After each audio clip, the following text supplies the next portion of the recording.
Welcome back to the next episode of the Ecom Growth Show. With me, I've got a friend of mine of many years who I met at Prosper Show, what, John, like 4 or 5 years ago? Maybe three and a half, maybe, I think. This feels like 10, Feels knowing like you 10. this long. It's going through so many businesses. That's right. Oh, man. All right. So today we're going to talk about what John's experience in the industry is and the fact that he, based on this experience, started Seller Candy, which is a company that helps you handle Amazon issues. And if you don't have Amazon issues, you're not doing Amazon right. So, John, would you please do a bit of your own introduction? Tell us who you are and what your experience is and what you do today. Thanks, Dan. Actually, I'm gonna steal your saying. I've never heard that before, but I really like it. You know, if you don't have Amazon issues, you're not doing Amazon right. It's a bit like if you don't have problems, you're dead. You know, I think I quite like that. It's a good analogy. Yeah. So quickly, what we do, Seller Candy, we believe that the worst part about selling on Amazon is dealing with Amazon. So we make it so you never need to talk to seller support again. That's a bit about the company. Me, John, I've been in the Amazon space for 10 years. Originally from the UK. You can tell by the accent. Unless you're American, you might think I'm Australian or South African. I thought you were from no, I don't know, Africa, South Africa. South Africa, yeah. But you didn't say taco, so. I live in Vietnam, which is in Southeast Asia. I've been here for 9 years. I just had a little baby. Yeah. It's very small. Congrats. Yeah. Cute. If you want to see baby pictures, I'll show them, but they look the same as every other baby. Well, don't get your baby mixed up then. Oh, man. Okay, cool. Well, thank you for the intro, John. What I'm going to do is I've got 5 specific questions that I'd like to ask you. But I want this to also be a natural conversation. So feel free to, dive down. We can go down a rabbit hole, and we can talk about riding motorcycles and launching RPGs off of the back of them and stuff like that if you want. Little spoiler alert. We already had that. Yeah, we already had that conversation. All right. So I'm going to dive right in. What are some of the lesser known risks Amazon sellers face when it comes to account health or compliance? Great question. Sounds like you prepared for that one. Sorry, we should probably record that bit again. We should probably record that bit again. Sorry, dude. This thing, we just roll. It doesn't get edited out. Yeah. That's so great. Everything you said, all the little quips, they're in there. It's baked in. It's going to the internet forever. Love it. Okay. I'm fine with that. So can you repeat the question, please? Yeah. What are some of the lesser known risks Amazon sellers face when it comes to account health or compliance? Lesser known risks. I mean, I think when people are getting into account health, compliance, they're already boring. Nobody wants to do account health. You want to be doing the sexy stuff, sourcing products, making money, meeting babes. I don't think the Amazon space is full of babes, but meeting babes. So, people aren't focusing on it, and that things creep up on you. So not checking things like voice of the customer.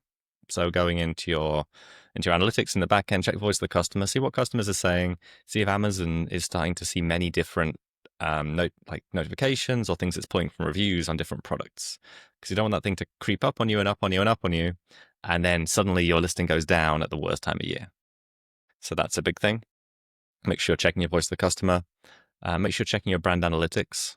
So also there you can see negative customer experiences. You can actually contact customers directly who've left negative reviews, which is great because we didn't used to be able to do that. So you have your one shot to reach out to smack to not smack the customer, to ask them why they've had a bad experience and if you can help. You can't ask them to change review. Buddy. I don't know. I'm always feeling more playful when I'm hanging out with you, Dan. Of course. Well, I'm a playful guy. Yeah. A big teddy bear. Yeah, that's true. With a gun. That's true. With a gun, yes. What is this just because I'm American and because the last No, time we had a meeting. it's because of your it's because of your background. Sorry. Not this one, folks. My old background, I had a whole bunch of knives and ammunition and stuff like that hanging on the wall. It's still there. It's just right there. Um, okay, cool. So, voice of the customer, brand analytics, you said? Yeah, brand analytics. So yeah, just looking for anything that Amazon's telling you about, because Amazon wants you to have good account health. They're not trying to hide it from you. They're not trying to creep up on you and surprise you in the night. They're trying to, trying to let you know if something needs to improve. So you just want to keep an eye on all your metrics. People tend to forget to check things because it's not the priority, you know? Out of sight, out of mind. Yeah. Yeah. Yeah. So you're not the first or the second or even the third person to specifically state that this is not the sexy stuff, right? And it is the unsexy stuff that will kill you if you are not paying attention to it. So there's lots and lots of other things in being an Amazon seller where you're not managing ads, you're not testing photos or doing videos or using influencers. There's a lot of administrative backend stuff that if you're not paying attention to it will, as it progressively gets worse, harm your sales or eventually get you shut down. So yeah, that makes sense. Cool. Question number 2 is, what are the biggest challenges that Amazon sellers face when dealing with Seller Central? And how does Seller Candy help with that? Oh, by the way, his company's name is Seller Candy, everyone. He forgot to mention that. I may have said it. I think I said sell it candy. Did you? Okay. I wasn't listening. Sorry. I'm just the host. It's all right. No need to listen. Problem is now I've forgotten the question again. All right, perfect. Maybe we shouldn't do podcasts together. We just go off topic too fast. All right, so what are the biggest challenges that Amazon sellers face when dealing with Seller Central, and how does Seller Candy solve that? But let's focus first on the challenges. Yes, so challenges dealing with Seller Central. I'm sure anyone who's listening to this has never had a templated response from Amazon. They've never been frustrated and they've never had their case closed, even when they're trying to get something done. Yeah, and if So I think they truly haven't done that, then they're not doing Amazon right. yes, exactly. New saying. So the real challenge is to get past the templated responses, and you realize there that the seller support agents have a different incentive from you. You know, us as the seller, our incentive is to get the outcome we want to get. So we tend to write things quickly, and we tend to write things in our language, like this is being suspended, this is being this and that, or what we read online. The seller support agent, they have a goal of closing your ticket within 8 minutes. And, as they say, what's it? It's not 42 seconds anymore. It's now 8 minutes. Yeah, something like that. I mean, it's might be 8 minutes of, including their coffee break. But what's it? Is it Warren Buffett or Charlie Munger said, show me the incentive and I'll show you the result. And I don't know, but that's a really good saying. Yeah. That's a good saying. Yeah. I had someone come into the Seller Candy recently. They changed up our incentives, and yeah, the results got even better. So I'm truly a believer. So that's it, really. Like, that's the issue, because you want to get things on seller support, and the incentives just don't align between them and you. Okay, and what does Seller Candy do to solve that? Like, why? Yes. So as I said, there's language. So we say it in our language. We have, I think, over 30 ex-Amazon seller support agents in our team. Wow. So we know how to communicate in the way that support will understand. And one better than that, actually a webinar we run, which I take people through and take them through step by step, is how to explain it to seller support so that we do the actions that they would do. Because the issue when you want to get something complex done is you contact them, they say, oh, we'll raise a case for you. We'll get back to you in 48 hours. And you wait there 48 hours and they get back saying, oh, it didn't work. We'll try the next thing. Right. So we've got a webinar we take people through. We literally take you through the steps, which is like, first you should do this, then you should do that, then you do that. So then when you do call them, you can just tell them, I've done step number 1, step number 2, step number 3. Can you just refresh my listing for me? Because there's nothing else that you can do which I haven't done already. Yeah. basically. Okay, I have to ask, how can people get on that webinar? Even I want to be on that webinar. I didn't even know you did that. That's Oh, well, fantastic. you can host one for us. We host them with partners. If you want, you can host them to your entire audience, and Yeah, as soon as I will I am personally come that and present to you. organized. Yeah, as soon as I am well organized enough to do that, I would absolutely love to do that. Oh. Well, if Because you're listening, then just email me, just john@sellercandy.com, and I'll send you a copy. okay, sweet. Yeah, that's awesome. All right. Yeah, so man, I'm I have to be careful. I feel like I have to be careful about talking about seller support. And you've literally made a company around this, just like I have with Ecom Triage. I've made a company around helping Amazon sellers remove negative product reviews. It's, I dare say, even worse than dealing with seller support, because Amazon doesn't tell anybody what the protocols are for getting negative reviews removed that violate their terms of service. And not only that, I don't think they actually have them. I don't think they exist. And so you have to go all over the place to get this stuff done. And whether it's going to get removed or not is a total crapshoot. Yeah, 100%. And you've got to actually identify for every single review how it violates the terms of Correct. service. Otherwise you're committing mass fraud. So it's a very Right. technical, like, Yeah. issue trying to go Yeah. through everything. Yeah, you're absolutely right. I never even really considered that. Of course, we only file on the reviews that are non-compliant, but yeah, you have to inspect every single review. And depending on the review that is in violation, it may or may not go to this team or that team. So anyhow, not to talk about my service, but it's the Sign up to same Ecom scenario. Triage. Use the code John to give me a nice Great. kickback. You haven't made one yet, have Great. you? No. Make me one. Yeah. Sorry. All right. So I see plugging your own affiliate on my I don't have an for affiliate my for you. company on my podcast. I love it. All right, sweet. And anyone that's listening to this or listens to any of John's stuff or ever hears about Seller Candy, use the coupon code I don't know what Danon. Now you have to make me one. There. Well, we'll make you one. We have one. So you can go and sign up, and we will give Dana a nice commission. Nice. All right. Thanks, Yeah, guys. we have a system. Perfect. I don't have that system. Okay. So, question number 3. You've seen behind the scenes of hundreds of 6, 7, and 8 figure Amazon brands. What are some common operational issues that you see are heavily affecting growth? It's a good question. And the problem with good questions is they have boring answers. Look, we're here for the real data, not some fluffy answer about, hey, you should feel good because you're you and you're an Optimization. Amazon It's listing seller. optimization. No, it's not that. Is it? Oh, okay. No, it's not at all. It's just general Fooled me. business ops. As people scale, they don't have the right people in the right seats, so they're doing too much themselves. They don't have real projections, and so they don't have real financial projections, which leads to undercapitalization. So not enough inventory for spikes and not enough inventory to throw money behind to really grow the business. A lot of us, I don't know about you, Ecom was my first, selling on Amazon was my first real business after being a consultant, 12, Yeah, 8, same. 10, 11 years ago. And so I didn't know what I was doing at all.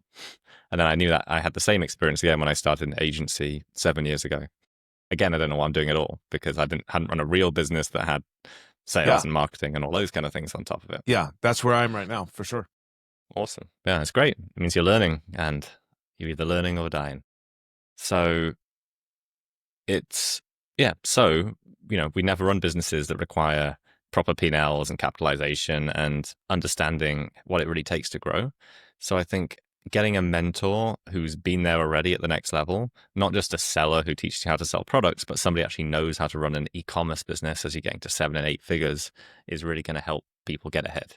So, at minimum, an e-com CFO who understands your cash flow and how to balance it, because growth in e-commerce can mean debt, a lot of debt. if you get it wrong. Yeah. Yeah. Yeah, that's definitely something that I've recognized as a common issue with these larger sellers is I've got all of my cash tied up in inventory, but not enough inventory to produce the cash flow I need to replace the inventory that's selling. Yeah. It just, yeah. And like, we had a client a few years ago now who grew from 30,000 a month to 900,000 a month in 6 months. And it's like, you're like, wow, making so much money. So how are they doing? They're like 200 grand in the hole because That's wild. but because you've got to buy all the inventory to get to carry on this. They did a good job of buying inventory, but Yeah. yeah, That's so personally wild. guaranteed debt, Oh man. Yeah. See, this is why I think software is the way to go, because you build it once and then you just sell it. You know? Oh, cool. Do you have a CTO partner? Is that what he's saying? That you just do not you just disturb. maintain? And so it literally just stole the headphones from my laptop. There we go. I'm back. Do not disturb. Cool. I'm professional. No, it's okay. What I was saying was, you said you build it once, then you sell it. Do you have a CTO who's building it? Because whenever I talk to a CTO, he's like, "That's the thing that salespeople say, and you're continuously building forever." I don't have a CTO. No, that's actually not true. I do. He's actually my partner in Catalog Defender. And so for that, yeah, we have been building this for 8 or 9 months now. It's true, but the point is that I feel like on SaaS, and I'm just figuring this out myself, I feel like with SaaS, it's you build it, you put a lot of investment on the upfront, but then after that, it's just tweaks and maintenance. It doesn't cost as much to create. But what do I know? I'm just trying that out. No, I mean, I think it can be true. I mean, all business is innovation and marketing. So, you're on the marketing side, you've got someone else on the innovation side. If the product doesn't innovate, it will be surpassed. So somebody needs to be technologically looking for the innovation part. And it could just be innovation in marketing sometimes, if you can sell it in a different way that somebody else can't sell it. Yeah. Yeah, absolutely. But yeah, because what we do, it's not revolutionary in the space. It's a huge simplification and a significant discount because of the way that we do it. It doesn't cost us as much as these other companies to produce this a similar result. But speaking of, did you hear that that Carbon 6 just deprecated AMZ alert? No, I did not. Yeah. They sent out I was a customer of that. And they sent out an email saying, "Hey, effective like May 7th or something like that." This was like Friday of last week or something. Email, "Hey, in a week's time, basically, we're canceling this thing." I don't know how many customers they had, but I spoke to a Not few enough. friends who were like, "What the hell?" Like, I rely on this. So I'm like, "Hey, Ecom Triage, you know, um, got to figure out how to get those customers over to Ecom Triage because it'll get what they need for half the price anyhow." I feel like this is just a sales podcast for you I and feel like, I feel like you're the guy to do that, aren't you? Because there's 6 days. I think you could twist the arms of all of your friends who have lists to send out an email for you, because it needs to be done the next 5 days. And that would be an amazing use of your time for the next 5 days. That's true. Hey, John, you have a list, right? Yeah. And for only 10,000 US. No. Yeah. I mean, Perfect. I think we can probably send an email to your list. Just draft something to the list, draft something. I'll draft and something. then we will, then you just need to reach out to all your friends, send them the formatted email ready to go. Like, I think it'd be an amazing use of time. All right, John, you're hired. You're my CMO. Congratulations. I'm not right. Well, yeah, good. Okay, I'll be the CMO. I am not doing any of the work, though. Correct. Right? No, you just bring Tell the people ideas. what to do. Bring the ideas, tell people what to do, and we'll get it done. Yeah, I like it. Sure. See, leaning on your experience, this is the weirdest podcast I've done yet. We're talking about rabbit holes and RPGs, guns, and then our own companies and making sure that we do lots of advertising on them, which is sweet. So, I mean, it sounds like a great time to be in the business. It was like when Bench went out of business. Like everyone else was, Nate Hirsch was like riding that like crazy on all of his stuff to yeah, advertise Accounts Balance because it's the best time. Everyone is actually in flux. People are looking for alternative, yeah, absolutely. hungry customers. Indeed. All right. You ready for question number 4? Doesn't matter. I'm going to ask it anyhow. Okay. Yeah. Here we go. A lot of sellers try to solve support issues on their own. I am one of those. I've literally never used a company to help me solve this stuff. Why is it risky or inefficient? And when should someone hand it off? And I could professionally answer this question, but please go Exactly. ahead. I was going to say, Danon, why is it inefficient? Yeah, I'll tell you why it's inefficient because one, as a seller, and I'm speaking from hard experience here. One, as a seller, we don't know, and you've said this already, we don't know what Amazon wants to hear in order to resolve an issue. Number 2 is we often don't know what we should be doing in the first place. 3, we tend to use a lot of emotion when communicating to Amazon. 4, Amazon does not give two shits about your account, or I should say the support that, or maybe I call it unsupport, Amazon unsupportive, doesn't care about your account. They care about, like you said earlier, closing a case, right? That's what they care about. And there was a time, maybe 3-4 years ago, where there was a group that all they did, by and large, was just resolve cases. No answers, just resolve cases. And they got glowing praise from Amazon for having the fastest resolutions in the Amazon team. And it turns out that they were just screwing people over. So that, of course, pisses us off as sellers, and then we get really heated in our communications. And not only that, a resolution to that was that we were just constantly creating like duplicate cases, because that's what we had to do to get seen to get to the right person. And that's a violation of Amazon's terms of service. And so you get smacked around by Amazon for that. Should I keep going, John, or should do you want to be I able to don't know. say I think something you too? spoke at more length than I'd be able to speak than I would speak at. So I think you've done an amazing job, Danon. You are Yeah, hired as thank you. as our CMO. Yeah, perfect. So might as well swap.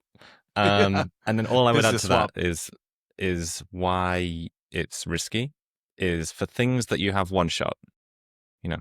So account reinstatements, plans of action, they're not one shot, but once you get the first one rejected, you get stuck in limbo for a while. And if you have that emotional fire from the hip response, then you can just get stuck for longer. You know, if you've got one of your major ASINs down, that's potentially thousands a day of revenue. And we're very inexpensive compared to that. So yeah, I mean, having someone do it for you quickly is a good opportunity, I believe. Yeah, and you said earlier, how many ex Amazon do you have? Depends on the 30? month, but yeah, around 30. Yeah, that's wild. All right, cool. Yeah, I think that I'll give a lie. My real example is 2020. COVID is in full swing. Supplement sales go bonkers on Amazon. Now, I sold vitamin C at some point in media. Somebody said, "Oh yeah, vitamin C will cure the world's hunger and all that stuff," right? So people started buying vitamin C on Amazon like crazy. And our daily health kit also has vitamin C in it.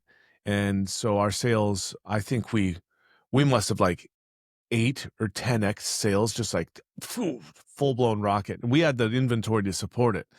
And then Amazon shut down all 4 of my Seller Central accounts. No notifications, no warnings.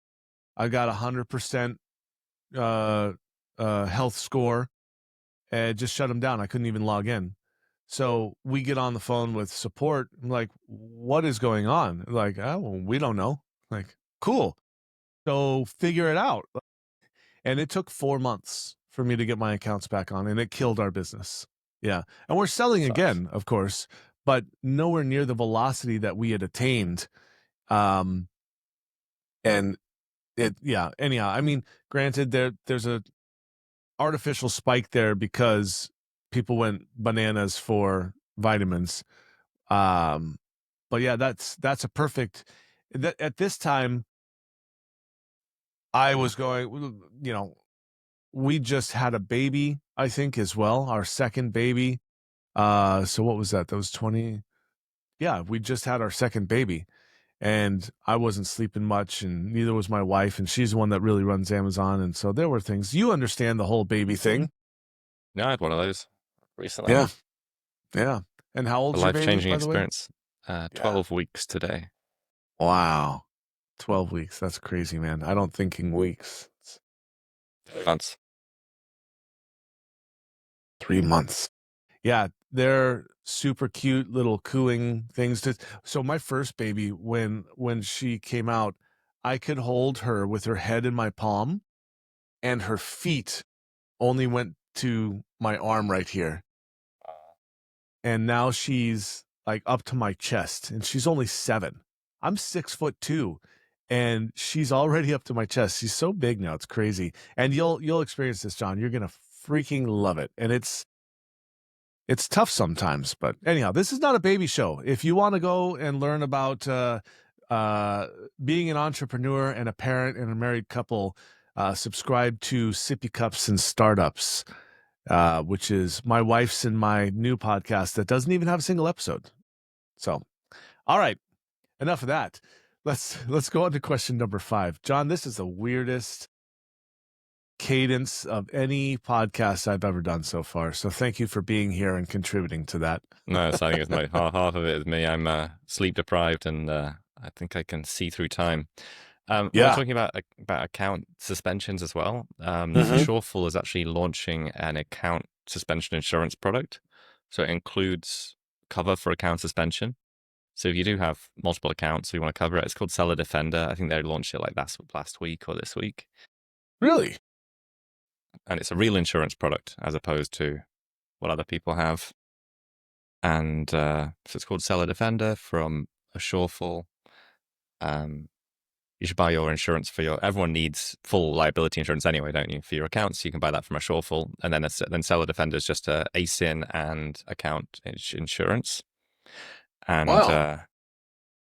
Seller Candy are the supplier in the back end. So, so if anything goes wrong, we will be fixing your account.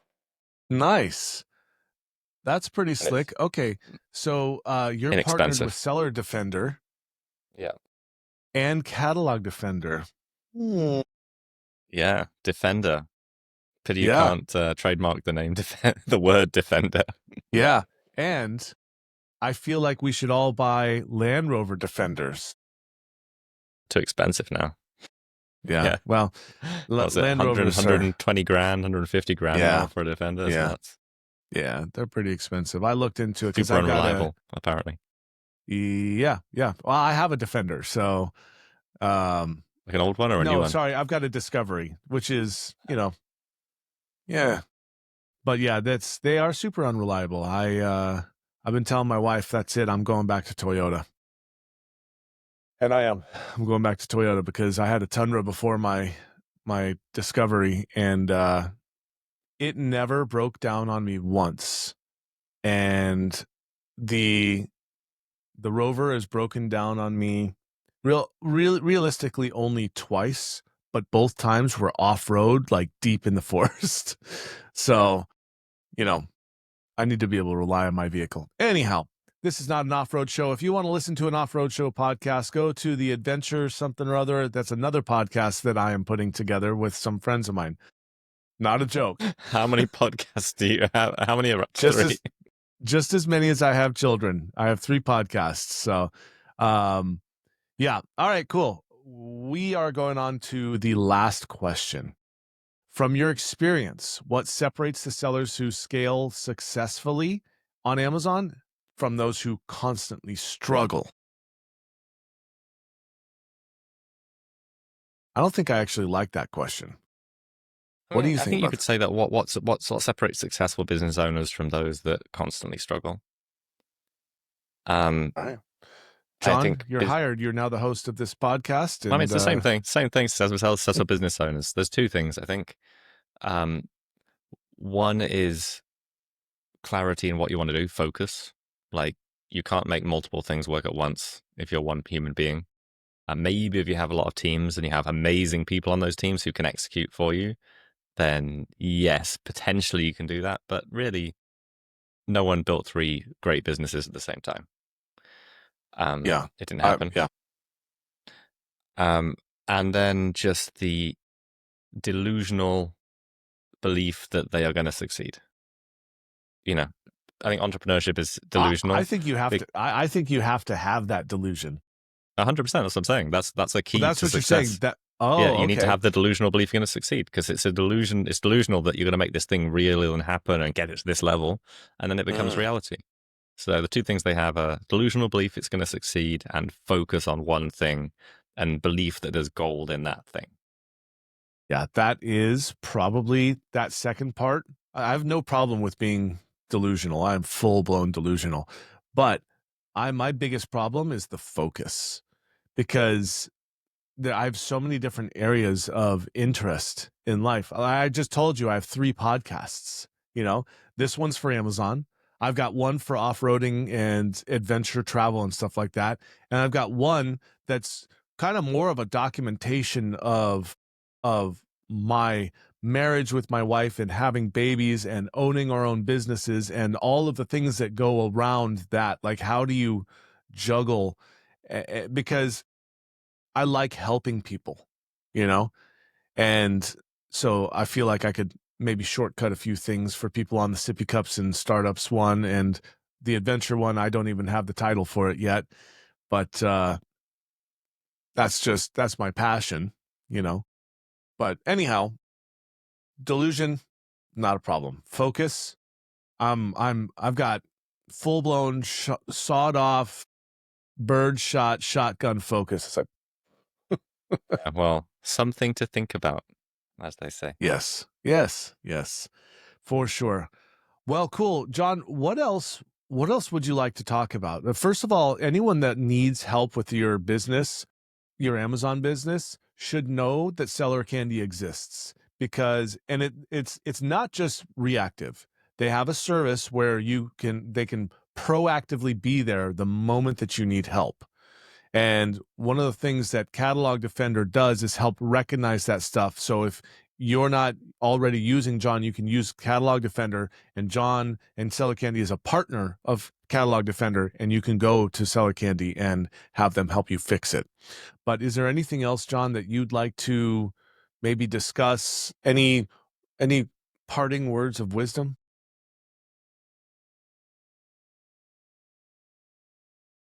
No, what would you like to discuss, Tanan? I guess that's a no. No, I mean, there's I have viewpoints on many things, but Yeah. no, I think uncertainty is here because of everything that's going on in the world right now. Don't stop marketing. Everybody pulls their marketing budget when things get hard. Literally, Spend more money. Yeah, spend more money. Yeah. Yeah, I literally just said the same thing in a group chat when someone's like, "Hey, what do I do?" I'm like, "Hey, are you doing well? Market. Are you doing poorly? Market. Are you starting up? Market." It's like, Is one of your don't pull competitors back. going down and closing down in a week? Market. Market. Yeah. Yeah. Yeah, exactly. Exactly. All right, John, I got to get that written up for you because yeah, it's with Amazon growing and all these issues that Amazon sellers have. I I even I wasn't aware of the different critical issues that could occur on a listing that cause a prolonged effect on your sales conversion and stuff like that. So even like browse nodes being in the wrong category and stuff like that, it's wild. So all right, folks, thank you very much, John, for being here. If anyone wants to get a hold of you, you said john@sellercandy.com, right? Yeah. That's if you want to email me, if you want the webinar. If you want to actually find out more, you can go to sellercandy.com. If you want a guide of how to do some of the stuff I said, there's actually a guide you can download at sellercandy.academy, not .com, sellercandy.academy. And we have like a full guide of doing some of the stuff I explained of how to go through step by step to get Well, what that's you want out helpful. of seller support. I love it. I love it. Cool, man. Well, dude, thank you for being on the podcast. Also, a huge congratulations on the new baby. Thank you. You're going to do great. Yeah, You're so doing far. great. Thanks. All right. Thanks for tuning in, everyone. And I will see you on the next episode.